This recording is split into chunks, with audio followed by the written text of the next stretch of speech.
A 1, 2, 3, 4. This is a show with no particular niche, baby. It's always about hanging out. Maybe we'll laugh at some stuff, maybe we'll learn something new, but it's always about hanging out, me and you. Hi, hello, and welcome to That Thing with James. I'm your host, James, and today we are going to continue the topic of the business plot of 33, I believe. Yeah, I think it was about 33. The business plot, a.k.a. the business putsch, a.k.a. the White House push. Putsch, P-U-T-S-C-H, quite similar to the beer hall putsch. Why? Why would that particular word be used for something that happened in the United States? Because just like the beer hall push, the business push was an attempted fascist coup here in the good old U.S. of America. And last week, we touched a little bit about I just opened up a little bit about the business plot, and then we got into FDR and the New Deal and some details about the New Deal, and then more about Smedley Butler, the man whom the minds behind the business plot assumed would be the leader of this fascist movement. They just assumed this extremely highly decorated Marine, this war hero, would just be on board to whip up a bunch of veterans in the American Legion into a fascist frenzy and take over the White House and the halls of Congress. Little did they know, Smedley Butler had quite a come to Jesus time in the latter years of his life, as he became, well, frankly, if not outright socialist, then definitely on board with socialism, vehemently opposed to fascists, to Wall Street, to corporations, to big bankers, to the war machine. He even wrote a book called War is a Racket, and he talked about how the U.S. has basically always been just a gangster racket. I remember there was a quote, he said something to the effect of, Butler had said something along the lines of, Al Capone could learn a thing or two from me. He only managed 3 districts. I managed 3 continents. Because he was the muscle enforcer for Wall Street interests. The same interests who assumed he would be on board with being the figurehead for their fascist conspiracy. Oh yeah, topical, isn't it? Topical. Now, before we go any further, quick business. I have bonus episodes, ample bonus episodes, over 130 bonus episodes that you can get 30 days of access to by becoming a patron at patreon.com/ThatThingWithJames. Once again, that is patreon.com/ThatThingWithJames. You can find the link written in the episode description. Along with my socials, subreddit, show email that I never check just because I got into the habit of never getting any emails on there. If you have emailed me, write a comment, let me know to read your email on the YouTube videos maybe, which, by the way, audio listeners, this show is on YouTube. Just look up That Thing with James. My channel will pop up and you can see my beautiful face saying these wonderful words for every episode, including the bonus episodes that you can get access to through patreon.com/ThatThingWithJames. And to those of you who are already patrons, thank you so much. You rock. And you also get the peace of mind. You have the peace of mind of helping to support an independent artiste like myself. Yes, I am an artiste, and I am so short on time in my life If I didn't need a day job, I would have so much more time to do what I would really like to do. Boy, I haven't even. I had one writing session over the past week. And I would have more. Fuck, I'd be writing right now, except I'm recording this episode because I do this show bi-weekly. It's what I aim for and it's what I often achieve. Right now, I'm recording this a weekend after recording the previous episode for Business Plot Part 1. And the only reason I'm recording this now is because I'm not going to get to next weekend, or I'm giving myself that time next weekend because I got to go out of town. I got to do some stuff and yada, yada, yada, yada, yada, yada, yada. I don't have any fucking time. I don't have any goddamn time. I haven't... By the time this episode comes out, it will be week 4 where I haven't had a single day off to just relax and do nothing. Not a single goddamn day. And this goes on and on and on. But you can give me a break and help me make better quality shit by becoming a patron. So yeah, normally I would be recording this. I mean, I'm releasing this the bye week after the previous episode, but now I'm recording this 1 week out of. Okay, I looked up a lot of stuff for this episode. If you haven't seen the first episode, I do encourage you, or the previous free episode, I do encourage you to check it out so you have a foundation for what I'm getting into today. And I'm not sure how I'm going to tackle what I'm getting into today because I've got so many sources and things pulled up for what I intend to be about a 35-minute episode roundabout, maybe, hopefully. I have so many sources pulled up. And as I got deeper and deeper and deeper, I started wondering how exactly am I going to approach this? So I think perhaps the best way is to stop thinking about it because thinking isn't getting me anywhere. So what I'm going to do instead is take a quick sip of water because I need water. I'm very caffeinated right now, in case you couldn't tell. I need a sip of water. Of shui, and then I'm going to shui, and then we're going to get into it. Be right back. Okay, let's do this. So I somehow managed to overlook one person, so I pulled up another article about this dude, Gerald Maguire. I'm putting it in my notes here real quick for future. I went on a bit of a rabbit hole about the Morgans, the Pierponts. We've got Junius Spencer Morgan, who's the OOP, and then we've got the son, John Pierpont Morgan, which was the dude who sold defective rifles during the Civil War, and then the son, John Pierpont Morgan Jr., who somehow managed to come out unscathed in this stuff about the business plot.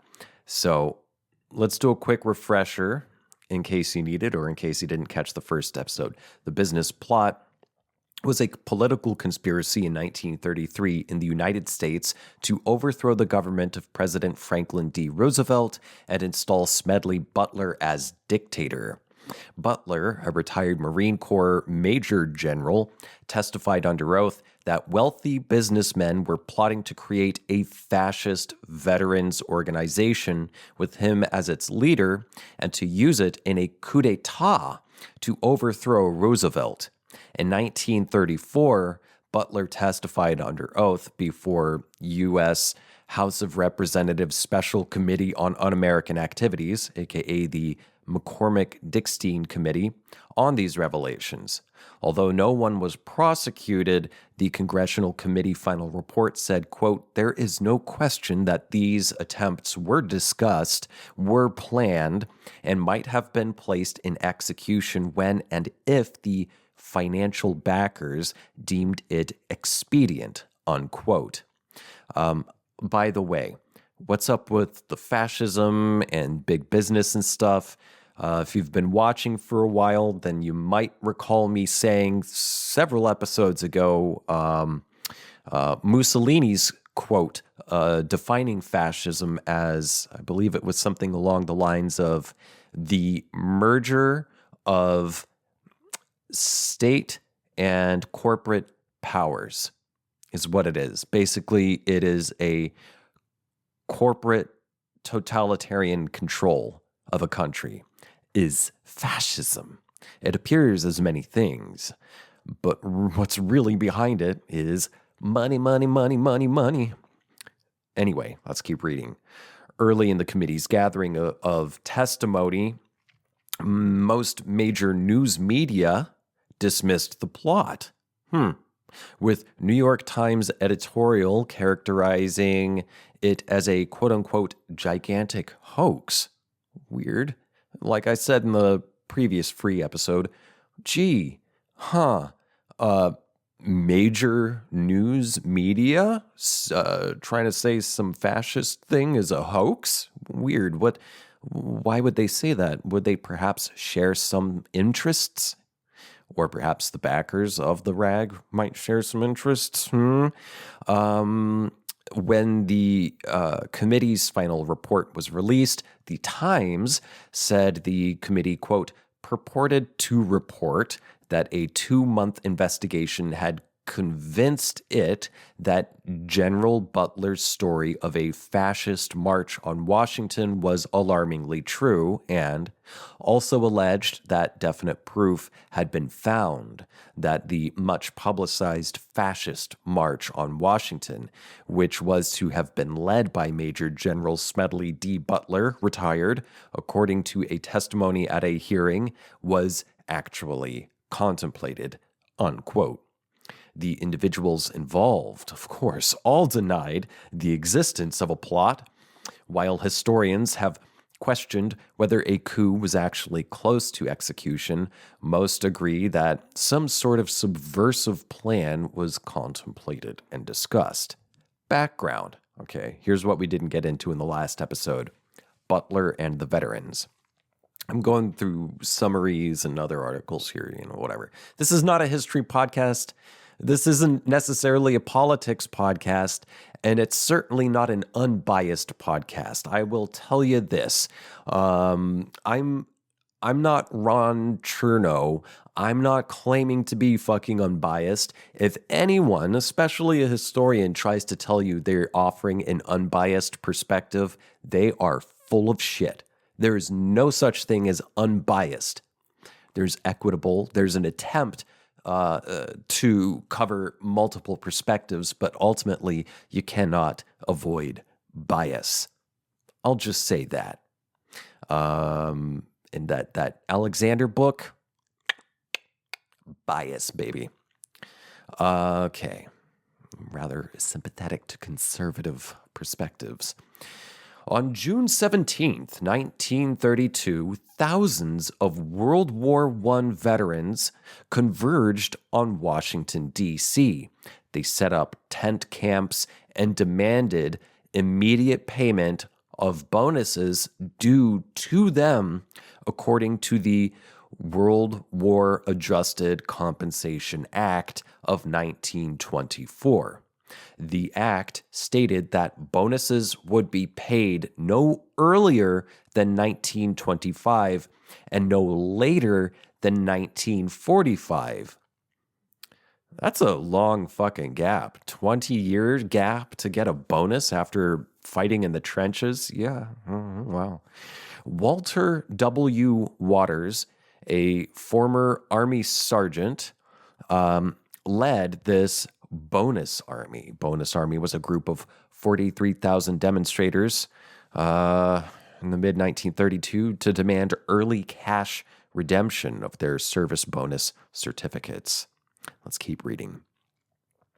It was encouraged by an appearance from retired Marine Corps General Smedley Butler, a popular military figure at the time. A few days after Butler's arrival, President Herbert Hoover, we all love that guy, right? I'm being facetious, which is my facetious way of saying facetious because it's spelled like facetious. I find that humorous. Let's keep reading. Hoover ordered the marchers removed. U.S. Army cavalry, not cavalry, not nuclear, it's cavalry, C-A-V-A-L. U.S. Army cavalry troops under the command of General Douglas MacArthur. There's a familiar name if you've ever heard of this little thing called World War II. Destroyed their camps. Butler, although a self-described Republican, responded by supporting Democratic Party candidate Franklin D. Roosevelt in the 1932 presidential election. In 1933, Butler started denouncing capitalism and bankers. What the fuck? Like I said, we got into it in part 1 of this business plot thing. Like I said, Butler had a reckoning for the things he'd done in his military career. He had a fucking reckoning and wanted to right it as much as he possibly could. R-I-G-H-T. In 1933, Butler started denouncing capitalism and bankers, going on to explain that for 33 years, he had been a high-class muscle man, quote unquote, his words, a high-class muscle man for Wall Street, the bankers, and big business, labeling himself as a, quote, racketeer for capitalism, unquote. Reaction to Roosevelt. Roosevelt's election was upsetting for many conservative businessmen of the time, as his, quote, campaign promise that the government would provide jobs for all the unemployed had the reverse effect of creating a new wave of unemployment by businessmen frightened by fears of socialism and reckless government spending, unquote. You know, that's still the fucking tagline for Republicans these days, for conservatives and conservative Democrats, quote unquote centrists, reasonable, rational, quote unquote centrists. The centrist, quote unquote, Democrats are not so direct in their language like the Republicans, but they too basically have the same message. We don't want socialism. And, it's neoliberal politics, which both Republicans and Democrats are neoliberals. Liberalism is basically the backing philosophy behind capitalism. Neoliberalism is a response to the New Deal and the social programs that created, that lifted the lower class and expanded the middle class in the United States. Yeah, they're very anti-socialist and very friendly to big business and say a lot of shit about big government spending. Especially Republicans. And then they'll turn around and send secret police, modern Gestapo into cities like maybe somewhere like Minneapolis, where they brutalize everyone with unchecked power. Okay? spending all sorts of money that could instead be going to education, infrastructure, healthcare, decent things for people, using it instead as military force against the people they're supposed to be governing and protecting and serving. Let's keep reading here. Let me back up. Roosevelt's election was upsetting for many conservative businessmen at the time, as his, quote, campaign promise that government would provide jobs for all the unemployed had the reverse effect of creating a new wave of unemployment by businessmen, frightened by fears of socialism and reckless government spending, unquote. Some writers have said concerns over the gold standard were also involved. Jules Archer, in The Plot to Seize the White House, wrote that with the end of the gold standard, quote, conservative financiers were horrified. They viewed a currency not solidly backed by gold as inflationary, undermining both private and business fortunes, and leading to national bankruptcy. Roosevelt was damned as a socialist or communist out to destroy private enterprise by slapping the gold backing of wealth, or sapping the gold backing of wealth in order to subsidize the poor, unquote. Let me get a sip of water real quick, just a second. Onward. The McCormick-Dickstein Committee. Or is it Dickstein? Dickstein? I don't know. The family probably knows. On November 20, 1934, the U.S. House of Representatives Special Committee on Un-American Activities, authorized to investigate Nazi propaganda and other propaganda activities. Jesus, that's a mouthful. That's the name of the committee? Let's revisit that. U.S. House of Representatives, quote, Special Committee on Un-American Activities authorized to investigate Nazi propaganda and certain other propaganda activities, unquote.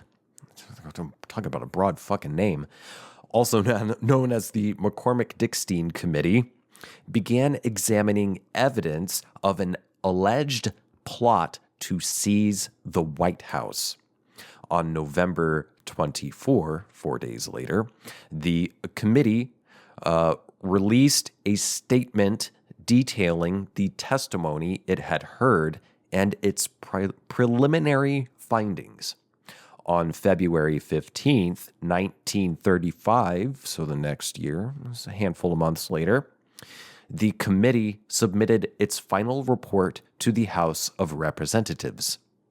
During the committee hearings, Butler testified that Wall Street broker Gerald C. McGuire attempted to recruit him, Butler, to lead a coup, promising him an army of 500,000 men to march on Washington, D.C., and financial backing.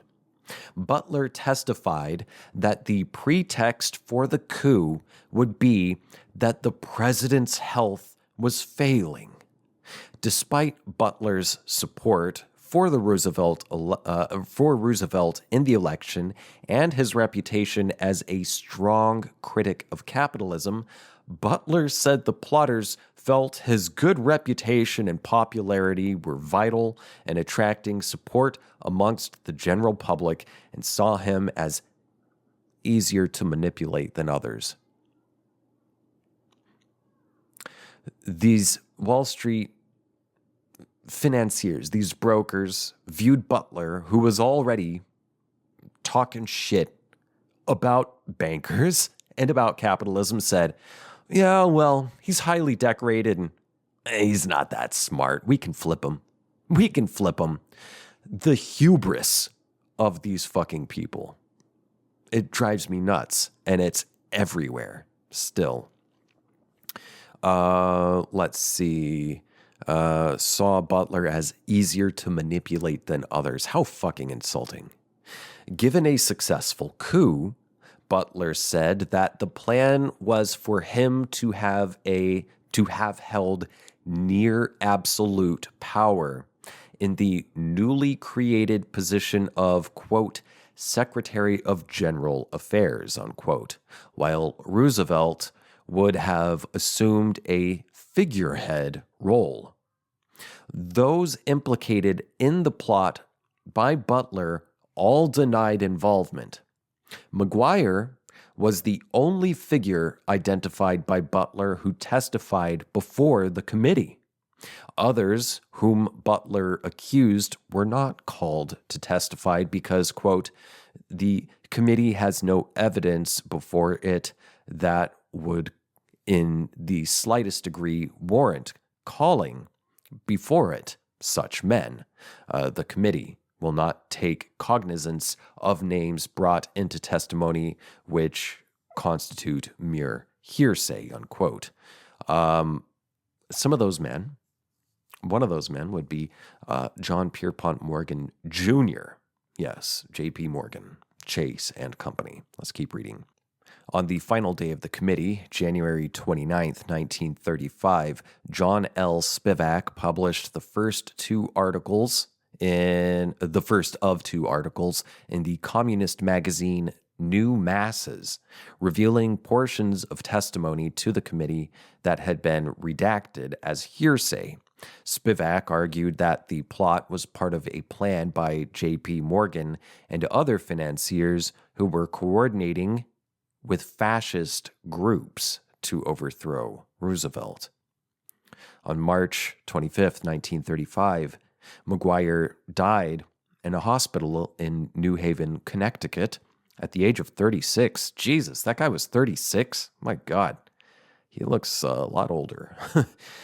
His attending doctor at the hospital attributed the death to pneumonia and its complications, but also said that the accusations against McGuire had led to his weakened condition and collapse, which in turn led to the pneumonia.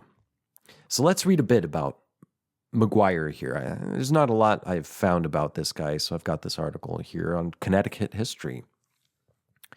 In 1933, retired Marine Corps General Smedley Butler was visited at his Pennsylvania home by individuals from the American Legion to discuss upcoming Legion elections. Butler was one of the best-known military men in the country at the time.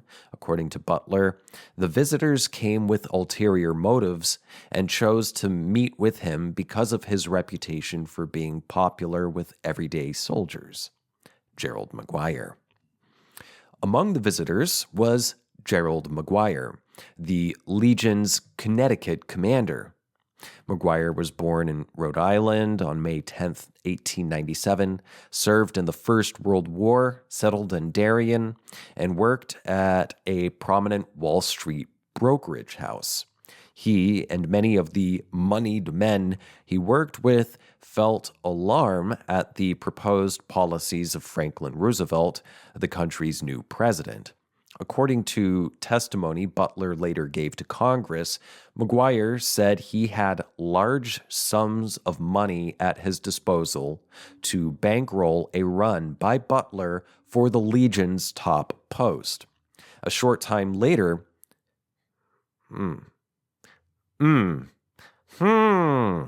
A short time later, McGuire traveled to Italy and Germany to study how veterans groups helped the fascists come to power there.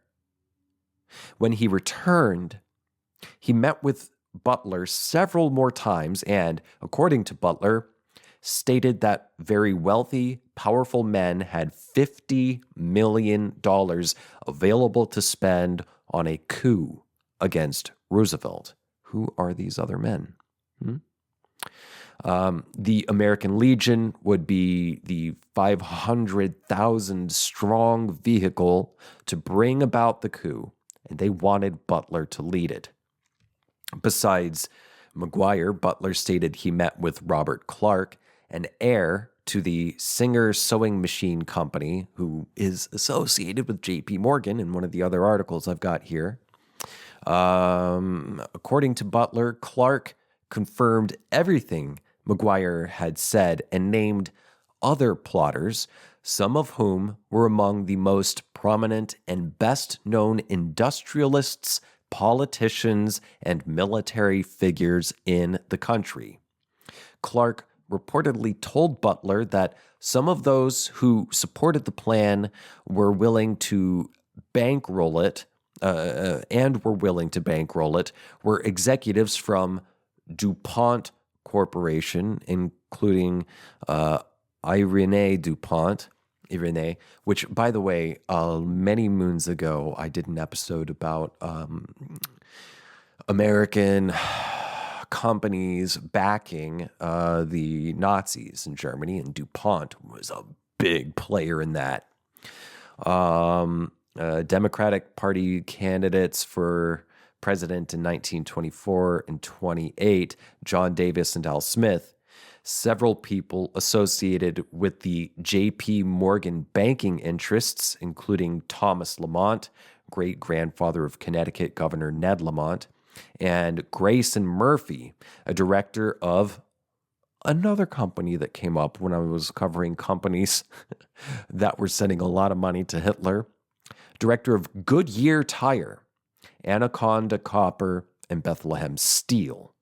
Weapons and ammunition would be supplied by the Bridgeport-based Remington Arms Company, or Remington UMC, which had recently been taken over by the DuPont Corporation. Butler told the story of what became known as the business plot to Paul Comley French, a reporter for the Philadelphia Record. When contacted by French, McGuire spoke openly about the plot and of his desire for a fascist America.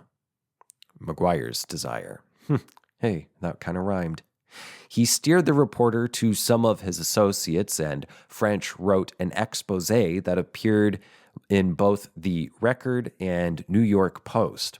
Butler, meanwhile, finally told McGuire his true feelings about the plan, quote, "If you get 500,000 soldiers advocating anything smelling of fascism, I'm going to get 500,000 more and lick the hell out of you, and we will have a real war right at home," unquote. Yeah, that's a mouthful. I need another sip of water. Just a second. So a lot of these guys revolve around J.P. Morgan Jr., or J.P. Morgan, the company, which at the time in the early 1930s was owned and operated, by J.P. Morgan Jr., son of J.P. Morgan, son of Julius Spencer Morgan, an American banker and financier. Julius Spencer Morgan I, born in Massachusetts in 1830, died in 1890. And he was living in Monte Carlo at the time when he died. He was an American banker and financier, as well as the father of John Pierpont, or J.P. Morgan, and patriarch to the Morgan banking house. In 1864, he established J.S. Morgan and Company in London as the successor to George Peabody and Company, of which he was a junior partner. With his son's aid, Morgan grew his banking house into a transatlantic financial empire that included firms in London, New York, Philadelphia, and Paris.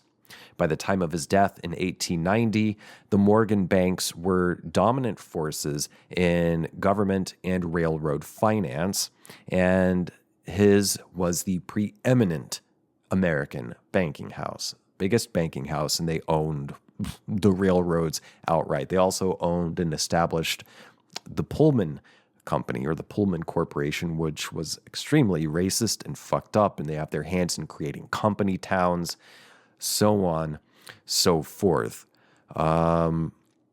just skipping ahead here because there's a lot, and this episode's running longer already. And I want this to be the second of 3 parts. I want the next part to be the final one. This one, I'm scattered, baby. Like I said, I didn't intend to be recording today, but here I am. Let's see here. American Civil War through Peabody and Company. Though Peabody and Company made a significant investment in the transatlantic cotton trade, its principal business was still with correspondent banks in the eastern United States and with railroad companies. It was therefore not as directly reliant on American slavery as its peer banks in London, and it took advantage during the American Civil War by aligning with the Union, the same Union that Junius's son John sold faulty weapons to, which I'll get to in a minute. Skipping ahead some more here. On April 3rd, 1890, Morgan took an afternoon carriage ride through Monte Carlo. When his horses bolted at an oncoming train, hey, that's ironical. A train? Morgan stood to see if his driver could steady the horses. The carriage hit a pile of stone, and Morgan was thrown against the wall. He suffered a broken wrist and a concussion, and Jesus was unconscious for 5 days until his death. At his funeral, the pallbearers were Roland Mather, Levy P. Morton, Anthony Joseph Drexel, Chauncey M. Depew, Cornelius Vanderbilt II, so on, so forth. Edward John Phelps, so on and so forth, yada, yada, yada. At his death, he left a fortune of $12,400,000, which today would be about an equivalent of $430 million to the son, J.P. Morgan, John Pierpont Morgan. And hold on, let me pull something up here real quick, just a second.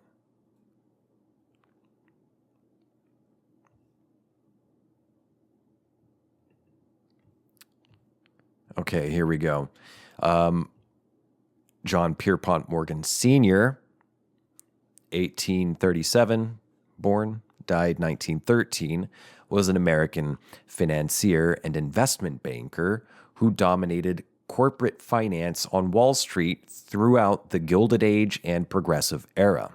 As the head of the banking firm that ultimately became known as J.P. Morgan Chase and Company, which is still around today, he was a driving force behind the wave of industrial consolidations, isn't that called monopolization, in the United States at the turn of the 20th century. Over the course of his career on Wall Street, Morgan spearheaded the formation of several prominent multinational corporations, including U.S. Steel, International Harvester, and General Electric.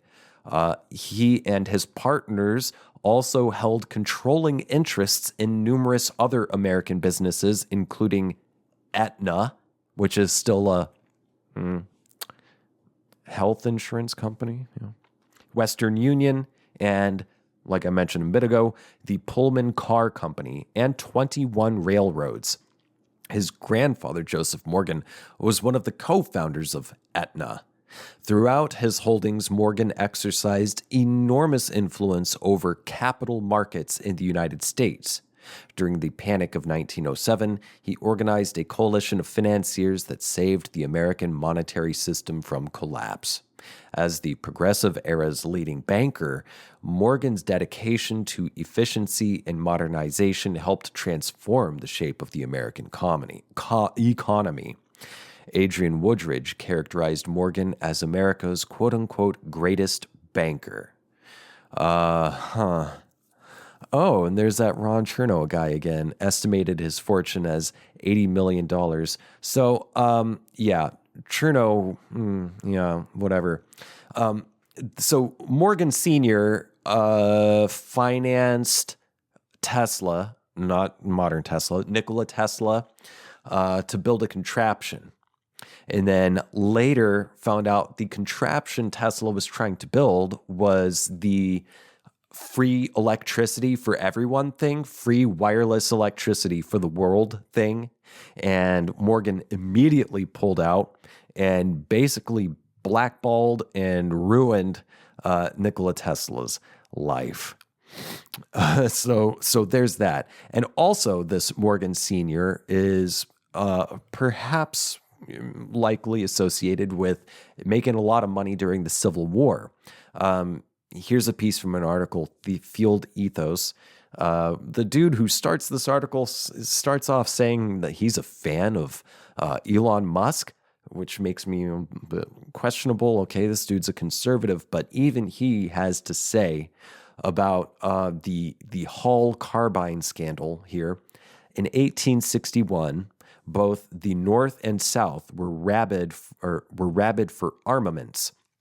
In times of crisis, governments tend to spend more money in an even more profligate, I've never seen that word before, fashion than usual. Desperate circumstances demand desperate measures. This frequently entails a relaxation of typical oversight protocols.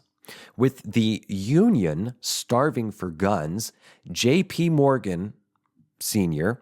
loaned $20,000, or about $750,000 today, to Simon Stevens, a New York attorney and venture capitalist.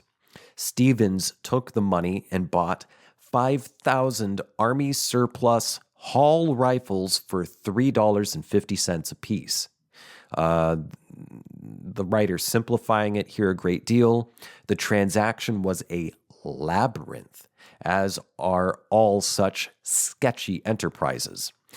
It ultimately involved an arms dealer named Arthur Eastman, Union Ordnance Bureau Chief James Wolfe Ripley, another banker named Morris Ketchum, and Federal General John C. Fremont.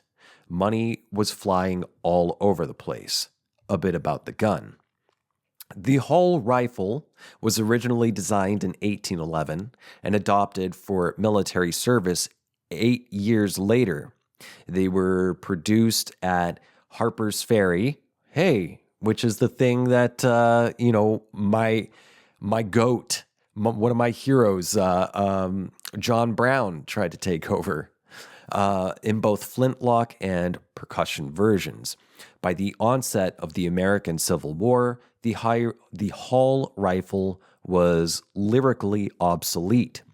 These weapons were originally produced in .525 caliber. They had to be bored out to .58 caliber and rifled before they could fire the standard ammunition of the day.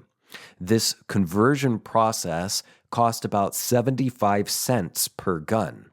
Curiously, converted Hall rifles developed a reputation for exploding when subjected to the stresses of repeated firing under combat conditions. After passing through those aforementioned intermediaries, these refurbished, rebored weapons were then sold back to the U.S. government for $22 a piece. J.P. Morgan, the America's greatest banker, was looking to score a 600% profit by selling defective, obsolete guns to Uncle Sam. That was too big a temptation to pass up. And so he did. And it blew the fucking thumbs off of the soldiers using them. So that's the kind of guy. That's the son of Junius Spencer. That's the one who created J.P. Morgan Chase and Company. That's the one who sired the son, J.P. Morgan Jr., born 1867, died in 1843. John Pierpont Morgan Jr., who was involved with, what was his name? McGuire? Gerald Maguire, something like that, was an American banker and finance executive. Is this stuff repeating in your head like it is mine? Banker, finance executive, banker, finance executive, venture capitalist, finance executive, venture capitalist, financier, fascism, studying fascists. What is going on here? Do you see the pattern yet? And it's not a religious thing. It's a money interest thing. These people, they have different religions. They're of different heritages. Don't fall into that fucking trap. Okay? John Pierpont Morgan Jr., he inherited the family fortune and took over the business interests, including J.P. Morgan Chase and Company, after his father, J.P. Morgan, died in 1913. Oh shit. Wait, I'm getting ahead of myself here. I'm getting so confused. Like I said, I was jumping into this blind. I'm trying my hardest. Jumping back to J.P. Morgan Sr., some criticisms. While conservatives hailed Morgan for civic responsibility, this is the same Morgan that intentionally sold faulty rifles to soldiers in the U.S. For a huge profit. While conservatives hailed Morgan for civic responsibility, strengthening the national economy, and devotion to the arts and religion, critics of banking and consolidation, let's call it monopolization, viewed him as one of the leading figures in the system they rejected. They attacked Morgan for the terms of his 1895 loan of gold to the U.S. Treasury. Many, including writer, another one of my goats, Upton Sinclair, attacked him for his handling of the Panic of 1907.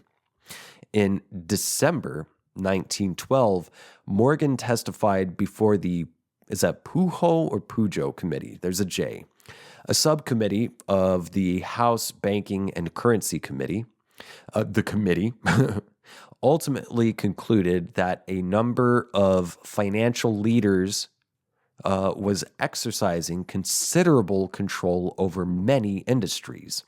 The partners of J.P. Morgan and Company and directors of First National and National City Bank controlled aggregate resources of $22.245 billion, which Louis Brandeis compared to the value of all the property in the 22 states west of the Mississippi River.